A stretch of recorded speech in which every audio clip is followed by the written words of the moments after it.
Vasanthakumar Raman blog YouTube ചാനലിലേക്ക് ഏവർക്കും സ്വാഗതം. സന്ധ്യയുടെ ജനനം ബാക്കി ഭാഗമാണ് പറയാൻ പോകുന്നത്. പ്രഭോ, ഇനി തപസ്സനുഷ്ഠിക്കേണ്ട വിധികളെക്കുറിച്ച് പറഞ്ഞു തന്നാൽ അത് എനിക്ക് വലിയ അനുഗ്രഹമായിരിക്കും. വസിഷ്ഠൻ വിധിപ്രകാരമുള്ള തപസ്സിനെക്കുറിച്ചുള്ള കാര്യങ്ങൾ വിസ്തരിച്ചു. 7:30 വെളുപ്പിന് എഴുന്നേറ്റ് മൗനിയായി സ്നാനം ചെയ്യണം. എന്നിട്ട് ശിവപൂജയും അനുഷ്ഠിക്കണം.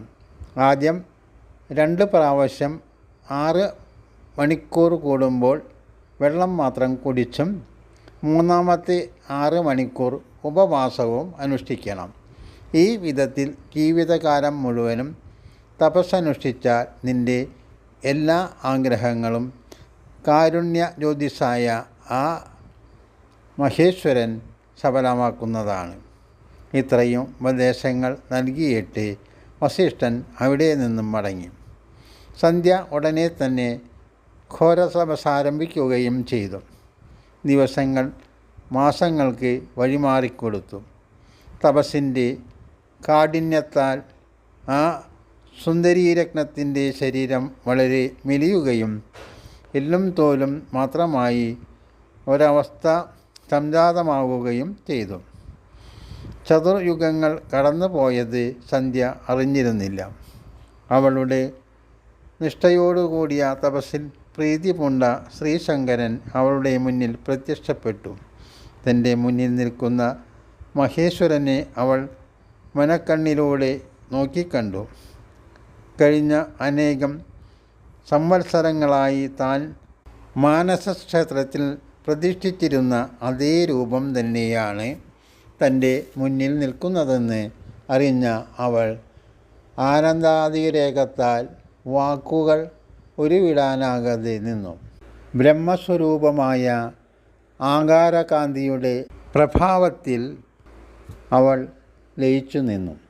എന്ത് വരമാണ് ചോദിക്കേണ്ടതെന്നോ എങ്ങനെയാണ് സ്തുതിക്കേണ്ടതെന്നോ അറിയാതെ മൗനം ദീക്ഷിച്ച് ധാന്യഭാവത്തിൽ നിൽക്കുകയായിരുന്ന അവളുടെ ഹൃദയത്തിൽ ഭഗവാൻ പ്രവേശിക്കുകയും ദിവ്യജ്ഞാനം നൽകുകയും ചെയ്തു. കൂടാതെ ദിവ്യവാണിയും ദിവ്യദൃഷ്ടിയും ഭഗവാൻ പ്രദാനം ചെയ്യുകയും ചെയ്തു. ഭഗവാനെ അവൾ വാഴ്ത്തി സ്തുതിച്ചു. അവളുടെ ഭക്തിയിൽ ഹൃദയമലിഞ്ഞ ശ്രീ പരമേശ്വരൻ സന്തോഷസമേതനായി പറഞ്ഞു, ഭദ്രേ, ദൃഢനിശ്ചയത്തോടുകൂടിയ നിൻ്റെ തപസ്സിൽ നാം ഏറെ സന്തുഷ്ടനായിരിക്കുന്നു. കൂടാതെ നിൻ്റെ സ്തുതി നമ്മെ പ്രസന്നനാക്കിയിരിക്കുന്നു. ആയതിനാൽ എന്ത് വരം ചോദിച്ചാലും അത് നൽകാൻ ഞാൻ ഒരുക്കമാണ്. ദേവിയുടെ ആഗ്രഹം എന്ത് വെച്ചാൽ മടി കൂടാതെ പറഞ്ഞുകൊള്ളൂ.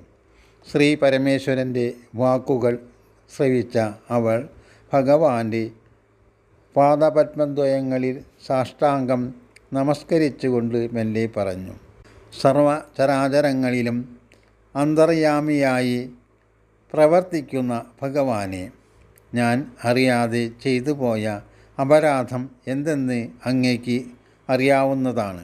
അതുകൊണ്ട് ദേവേശ, അവിടുത്തെ പരമമായ വരദാനത്താൽ ഭൂമിയിൽ ജന്മമെടുക്കുന്ന ജീവികളിൽ കാമഭാവം ഉണരാതിരിക്കണം. എൻ്റെ സകാമദൃഷ്ടി ഒന്നിലും പതിക്കാൻ ഇടവരരുതെന്നും ഞാൻ അങ്ങയോട് അപേക്ഷിക്കുന്നു.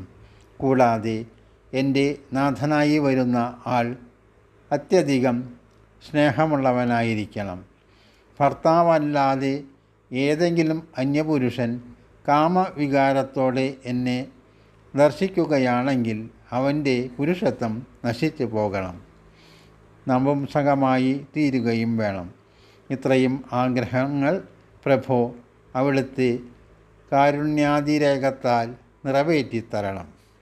തികച്ചും അസാധാരണമായ വരങ്ങളാണ് സന്ധ്യ ആവശ്യപ്പെട്ടിരിക്കുന്നതെന്നറിഞ്ഞ ഭഗവാൻ തൻ്റെ ദിവ്യധാരകളിൽ മന്ദഹാസത്തിൻ്റെ സുരഭിലമലർ അണിയിച്ചു ചേർത്തുകൊണ്ട് പറഞ്ഞു, ഭദ്രേ, നീ ആവശ്യപ്പെട്ട വരങ്ങളെല്ലാം സന്തോഷപൂർവം നാം നിനക്ക് പ്രദാനം ചെയ്യുന്നു.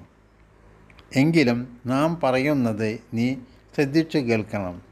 എല്ലാ ജീവികൾക്കുമായിട്ട് നാം കാലേക്കൂട്ടി 4 ദശാവസ്ഥകൾ വ്യവസ്ഥ ചെയ്തിട്ടുണ്ട്. ബാല്യം, കൗമാരം, യൗവനം, വാർദ്ധക്യം എന്നിങ്ങനെയാണവ. ഇവയിൽ 3-ാമത്തെ ദശയായ യൗവനം തളിരിടുമ്പോൾ എല്ലാ ജീവികളുടെ ഉള്ളിലും കാമഭാവം ഉടലെടുക്കുക തന്നെ ചെയ്യും.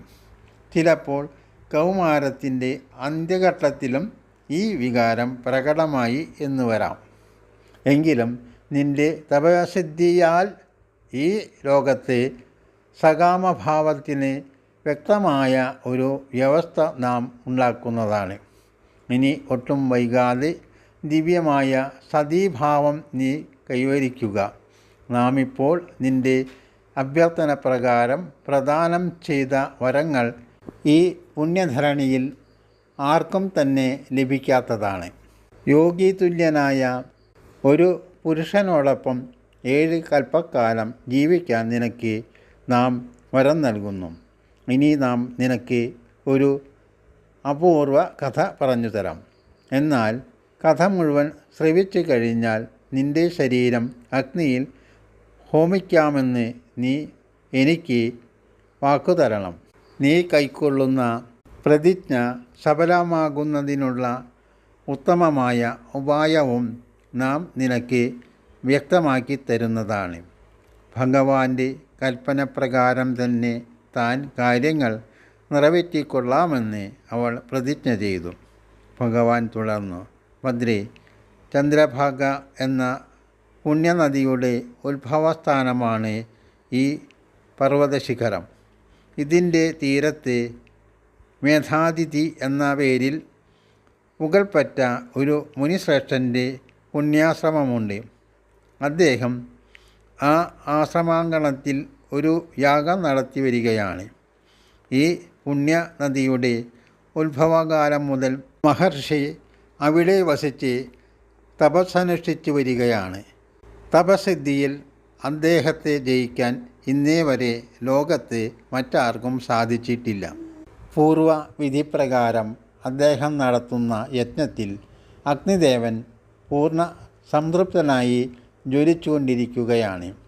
12 സംവത്സരങ്ങളായി തുടർന്നുകൊണ്ടിരിക്കുന്ന ആ മഹായാഗത്തിൻ്റെ കാലാവധി പൂർത്തിയാകാറായി. സന്തോഷാധിക്യത്തോടെ നീ അവിടെ ചെന്ന് നിൻ്റെ ശരീരം അഗ്നിക്ക് സമർപ്പിക്കണം. എൻ്റെ പരമമായ അനുഗ്രഹത്താൽ അദൃശ്യയായി അവിടെ എത്താനും ശരീരം ഹോമിക്കാനും നിനക്ക് കഴിയും. അങ്ങനെ നീ ആ മുനിശ്രേഷ്ഠൻ്റെ പുത്രിയായി വീണ്ടും ജനിക്കുന്നതാണ്. എന്നാൽ അഗ്നിയിൽ സ്വശരീരം ഹോമിക്കുന്നതിനു മുമ്പ് ആഗ്രഹിക്കുന്ന പുണ്യപുരുഷനെ മനസ്സിൽ ധ്യാനിക്കണം.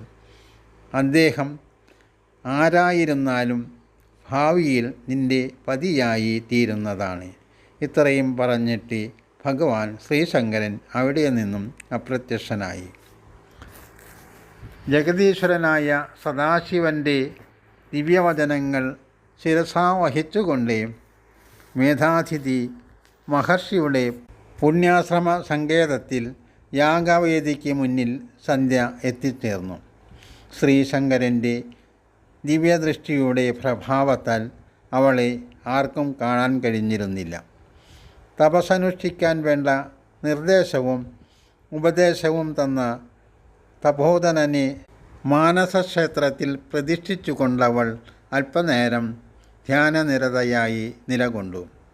അതിനുശേഷം ജ്വലിക്കുന്ന അഗ്നിദേവനെ നമിച്ചുകൊണ്ടവൾ ഹോമകുണ്ഡത്തിൽ പ്രവേശിക്കുകയും ചെയ്തു.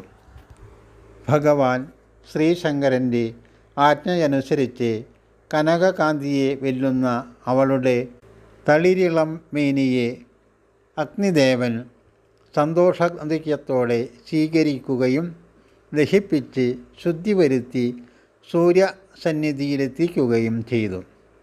ജീവജാലങ്ങളെ തമസിൽ നിന്നകറ്റി പ്രകാശത്തിൻ്റെ വിജ്ഞാനലോകത്തേക്കാനയിക്കുന്ന ദയാലുവായ ആദിത്യദേവൻ അഗ്നിദേവൻ ശുദ്ധീകരിച്ച് തൻ്റെ മുന്നിലെത്തിച്ച അങ്കനാരത്നത്തെ രണ്ടായി പകുത്ത് തൻ്റെ രഥത്തിൽ സ്ഥാപിച്ചു.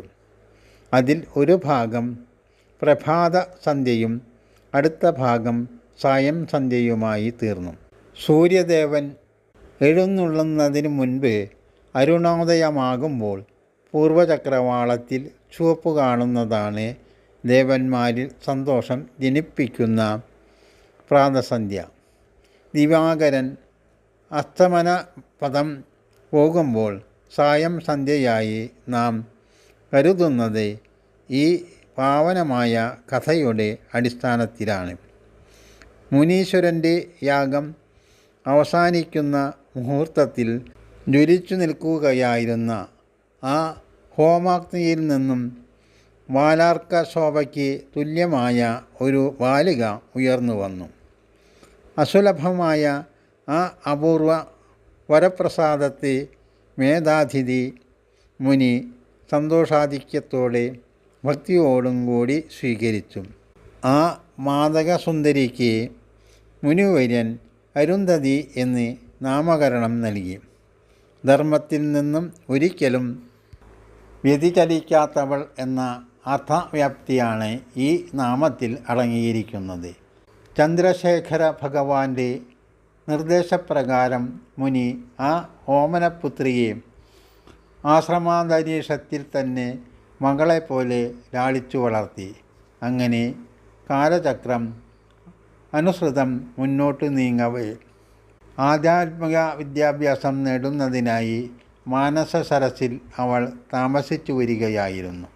പക്ഷേ പരബ്രഹ്മ സ്വരൂപനും ഓംകാരത്തിൻ്റെ പൊരുളുമായ ശ്രീ ശങ്കര ഭഗവാന്റെ അലംഘനീയമായ നിശ്ചയത്താലെന്ന വണ്ണം അർക്കദേവൻ മനുഷ്യാകാരം കൈവരിച്ചെത്തിയ പോലെ പരമ തേജസ്വിയായ ഒരു യുവയോഗിയെ അരുന്ധതി മാനസ സരസിൽ വെച്ച് ദർശിക്കാനിടയായി.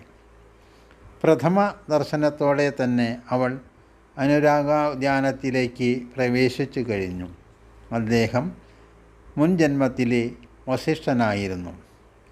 നവയൗവനത്തിൻ്റെ സുസ്മേരവും സുരഭിലവുമായ വസന്തകാലം അരുന്ധതിയിൽ സമ്മേളിതമായപ്പോൾ അവളുടെ മനസ്സിൻ്റെ ശ്രീകോവിലിൽ കാലേക്കൂട്ടി പ്രതിഷ്ഠ നടത്തിയിരുന്ന പുരുഷോത്തമനായ വസിഷ്ഠനു തന്നെ മേധാതിഥി തൻ്റെ വാത്സല്യപുത്രിയെ വിവാഹം കഴിച്ചു കൊടുത്തു.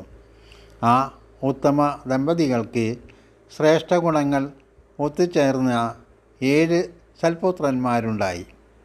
തപശക്തിയിലും ഭർതൃഹിതാനുവർത്തിയായി നിന്നുകൊണ്ട് തൻ്റെ പ്രാണനാഥനെ ശുശ്രൂഷിക്കുന്നതിലും അരുന്ധതി അഗ്രഗണ്യ തന്നെയായിരുന്നു.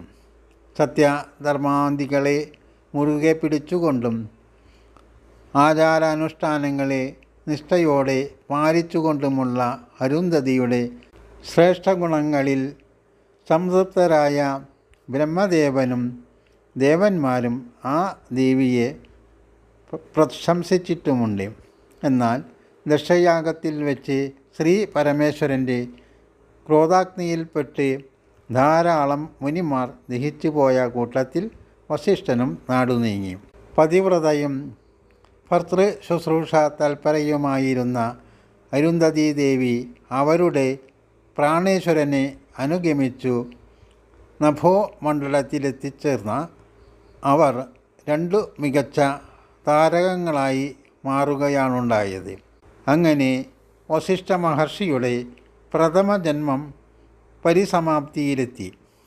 നിങ്ങളുടെ വിലയേറിയ അഭിപ്രായങ്ങൾ കമൻറ്റ് ബോക്സിൽ രേഖപ്പെടുത്തുക.